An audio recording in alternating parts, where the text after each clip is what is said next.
The second thing that I want to address is the جو ایک India میں ایک ہائپ کریٹ کی ہوئی ہے انہوں نے کل سے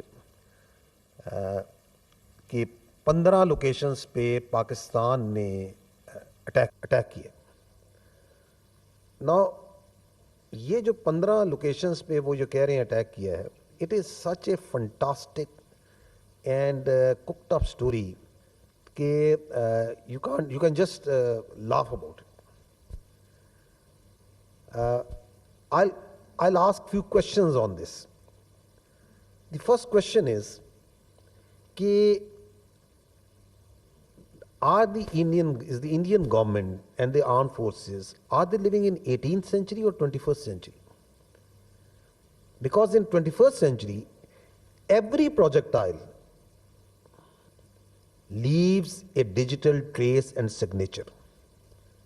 یہ بھی آپ نے دیکھا ہے جب ایکچوئل میں کوئی چیز آپ کی طرف آتی ہے تو this is how in real time وہ مانیٹر ہو رہی ہوتی ہے, اس کا ایک ڈیجیٹل سگنیچر ہوتا ہے.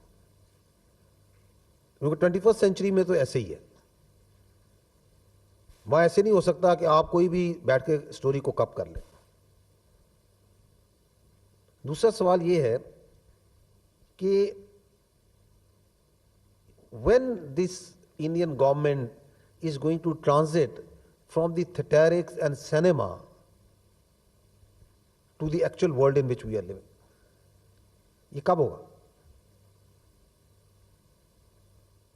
And related to that is the question that یہ جو ایک فیسینیشن ہے فینٹم سٹرائکس کی, we saw that in 2016 جب اڑی ہوا تھا, اس کے بعد بھی ایک فینٹم سٹرائک ہوئی تھی which on ground nothing happened but a strike was claimed. تو جو آج آپ یہ سٹوری ان سے سن رہے ہیں, we can very conveniently call it a phantom defense that they have mounted. So that was a phantom strike. اب وہ ریورس کر رہے ہیں کہ ہم نے اتنا شاندار ڈیفense کیا ہے ہماری ایئر ڈیفنس نے اور باقیوں نے کہ we have taken out 15 جگہوں پہ پاکستان نے اٹیک کیا اور ہم نے دیکھیں لے لیا.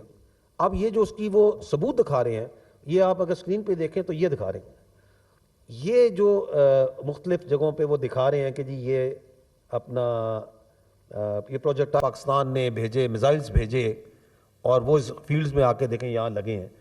یہ ڈرائی فیلڈز ہیں گندم کی, سٹے کی, کم از کم اس کو آگ ہی لگا دیتے تھوڑی سی ریئلٹی دینے کے لیے کہ وہ اٹھا کے وہاں پیسز رکھ دیے ہیں اور پھر اس کی تصویریں لے کے اور فلمیں بنا کے نشر کر رہے ہیں.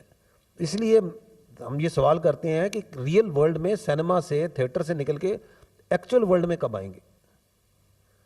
اور اگر آپ کا اتنا ہی شاندار یہ ایئر ڈیفنس سسٹم ہے کہ 15 جگہ سے اٹیک ہو رہا ہے جس کا کوئی سگنیچر نہیں ہے, جس کے لیے یہ کچھ پکچرز ہیں جو کہ ڈال کے بار بار دکھا کے پتہ نہیں کس چیز کی اٹھا کے یہ پکچرز انہوں نے کہاں سے اٹھا کے یہ بنائی ہیں اور ایک ڈرامہ شروع ہوا ہے. تو اگر اتنا ہی شاندار آپ کا سسٹم ہے تو یہ 2 دن پرانی بات ہے, 6-7 کی رات آپ اپنے ٹائم اور پلیس آف چوزنگ پہ آئے تھے نا, آپ نے اپنا پورا ایئر ڈیفنس لگایا ہوا تھا نا, آپ کو پتا تھا کہ جب آپ حملہ کریں گے تو جواب آئے گا.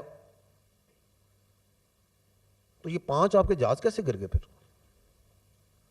نہیں گرنے چاہیے تھے. آپ کے ملک میں تو جو چیز آتی ہے آپ تو اس کو نیوٹرلائز کر لیتے ہیں. رات کو آپ نے 15 جگہوں پہ نیوٹرلائز کر لیا, تو اس وقت آپ کو پتا تھا کہ اس ٹائم پہ ہم نے جانا ہے, ساری چیزیں آن تھی, ایوری تھنگ واز لٹ اپ, تو روک لیتے اس وقت بھی.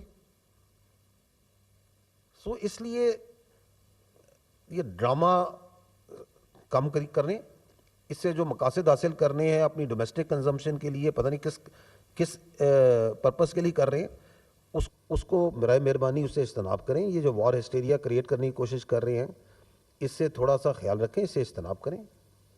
اور یہ میں آپ کو یقین دلاتا ہوں, یہ ان کو بھی اچھی طرح پتہ ہے کہ جب پاکستان اپنی ٹائم, پلیس اور اپنے مینز سے چوزنگ کے ساتھ جب حملہ کرے گا, اگر وہ when Pakistan will strike, تو ہمیں اور آپ کو انڈیا کے میڈیا کی ضرورت نہیں اسے بتانے کی.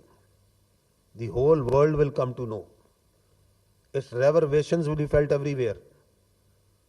کہ انہوں نے بتانا ہے کہ جی آج حملہ ہو گیا اور پھر جو ہے بار بار چلائی جانا تاکہ کوئی سن لے یار یہ دیکھیں پاکستان نے حملہ کر دیا. تو we are not dependent upon their media to tell them کہ پاکستان نے حملہ کیا, کتنے کیے, کیا کیے. وہ نظر بھی آئے گا, اس کی گونج بھی سنائی دے گی.